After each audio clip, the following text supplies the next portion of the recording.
Aí, ó, galera, tô chegando no trabalho, minha ex-mulher levando a fraldinha pro nosso filho. Vou dar uma carona pra ela, vamos ver se ela vai aceitar. Ô, Cristiane! Oi, tudo bem? O que você tá fazendo? Ah, tô voltando do mercado, tô correndo porque a Vera tá com o Yuri. Por que você não tá parando lá na frente, lá, com o ônibus? Lá frente aonde? Vai lá na frente da tua casa? Não, é porque hoje eu tinha que passar no mercado, tava sem tempo. Não quer uma carona? Não, tua mulher vai achar ruim, né? Não pode. Não tem nada a ver, você é mãe do meu filho.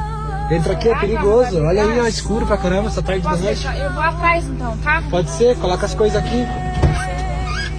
Meu Deus do céu, o Yuri tá lá com a Vera Aham. e ele tá chorando, porque a Vera me ligou, disse que ele tá chorando. Vamos logo, então que ele tá lá chorando. Sim, não, mas minha mulher não tem que achar ruim, você é mãe dos meus filhos. Não, mas né, eu não ia gostando da eles entrando no carro, mas eu respeito você, né? Ah, sim, eu entendo, não, mas...